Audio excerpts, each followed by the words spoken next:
All right, fans, here we go with the main event of the evening, 12 rounds of boxing.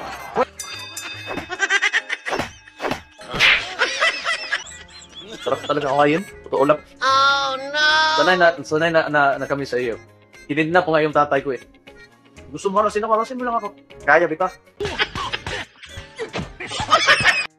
You're a coward. You are nothing without your position. Sa totoo lang. Nagmamatalinuhan ka lang, yan ang talaga ginagawa mo. Tapang ka lang naman. We have the position eh, pero lusuntukan tayo. Ararap ko makaya, bita. Tama-tama.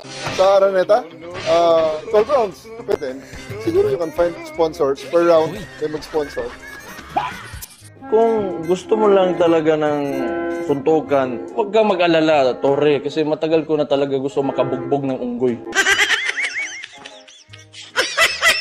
So, we can do a charity boxing match, maybe 12 rounds in Araneta Coliseum in this coming Sunday.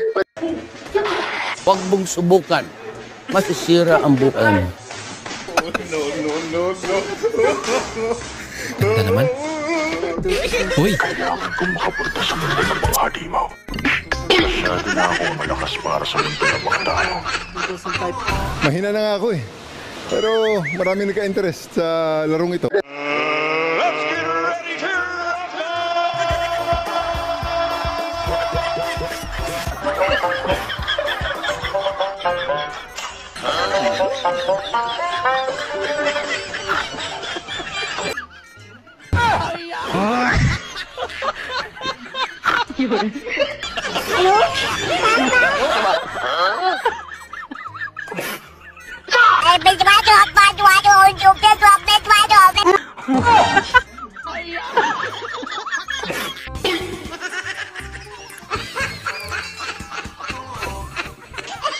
Here we go. Man of the ring, the referee will be giving instructions after the introductions we have.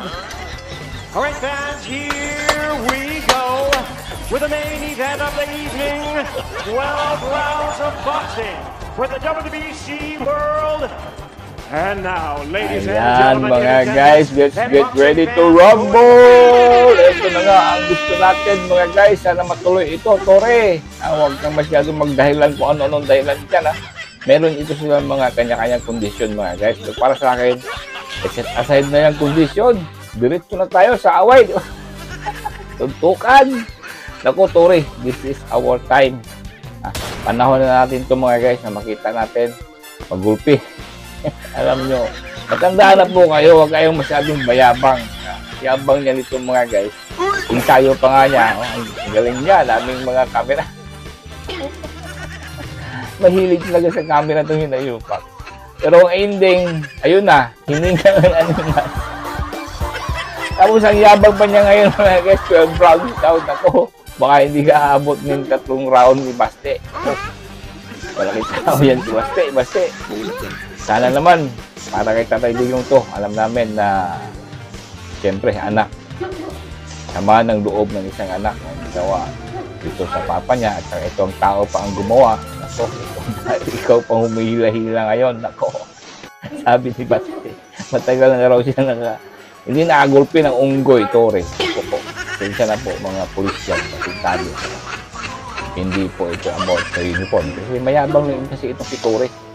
Mayabang, tama yung Kabaste, mayabang ka lang. Kasi dyan ka sa pwesto, kung sino pwede mo iharap. Ngayon, sport. Oh, maganda ito, sport. Yung sa Bisaya, pasingot lang ba? Oh, palabas ng sama ng loob. Mas maganda ito panoorin kay Pacquiao at saka Mayweather. Patok na patok ito. Sigurado ito, mga guys. Siguradong patok ito. Baka hihinto ang mundo ng mga Pilipino para lang manood dito kay Tore. Maganda mga guys. Kaya panoorin muna natin itong mga sa pagkasanay itong si Tore kasama ang kanyang coach. Bagamat dati niyang nasubukan itong boxing noong sa aya kadete pa lamang ng Philippine National Police Academy o PNPA, aminado si Tore na malaki yung pinagbago ng kanyang pangangatawan. Mahina na nga ako eh. Pero marami nagka-interest sa larong ito. Kaya Just to give them an entertainment. Medyo para we can have a sort of credibility when showing up. Nag-refresh tayo ng konti sa ating mga dating ginagawa. Pero handa pa rin naman daw itong si Torre, lalo't for a cause naman yung kanilang magiging bakbakan. At sakaling matuloy nga, ang lahat ng kikitain sa event ay mapupunta sa mga biktima ng bagyo at pagbaha. Nauna na rin may kumalat na video online itong si Vice Mayor Baste na nag-e-ensayo na rin ng boxing. Ito naman. Uy. Ayan, talagang aabangan natin ito mga guys. At basahin muna natin itong Tale of the Tape. Yan, labanang Torre versus Duterte. Tale of the Tape, yung record, Baste, no criminal record. At dito naman kay Torre, record, serving warrant. Grabe nga record, guys. Warrant, laging nagsiserve ng warrant. At dito naman tayo sa Weapon. Ano ba itong Weapon? Davao City. At saka si Torre, itong sa Hulo, Coronadal. Wow, shout out sa mga taga Coronadal. Ito na. Kababayan yung si Torre. 175 cm yung height. At saka yung height ni Torre, classified. Classified. Bakit classified, Torre?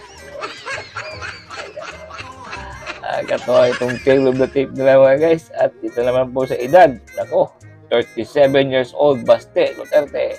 At saka itong si Torre, nako, 55. 55 ko na, Torre. Nako, habaan ko pa yung pusa-pusa. Ay, nako. Diba? At saka yung stance ni Baste. Yes, to war on drugs. Ito naman kayo. Ito pre. Gustahin nyo mo. Yes to ICC.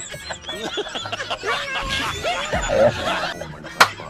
Ay, nako. Ito po ang abangan natin mga guys, no? Ayon ba kayo dito? Saan ba kayo dito pupusta? Ha? Sino ba ang lamang nito? Comment down below kayo. At comment kayo kung anong gusto nyo mangyari. Eto na nga, maganda din yung proposal ni Baste. Diba? Gusto mong kondisyon. O sige, ito, kondisyon. Lahat magpa-drug test. Sigurado, magkatatakbo. Magkatatakbo, si Bangard. Lalo na sila sa taas. Para ito na ang maging dahilan na naman. Para mag-excuse na naman ito si Torre na ayaw niyang lumaban dahil hindi niya ma-meet up yung kondisyon ni Baste. Diba? Dahilan pa more. Dapat wala nang kondisyon para sa akin, wala na. Let's ko na bakbakan.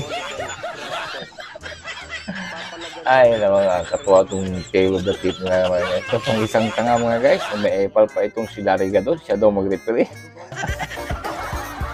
Ang tanga. Ang bobo. Walang mag-referee po na bobo. Hindi po pwede ang mga bobo. And shout out nga pala dyan kay Ma'am Sarah B. Maraming salamat po sa iyong pakunan. Maraming salamat talaga. Alright. Maraming salamat sa inyong panonood mga guys. At saka subscribe and share this video if you like this video. Alright. Thank you for watching. God bless you all.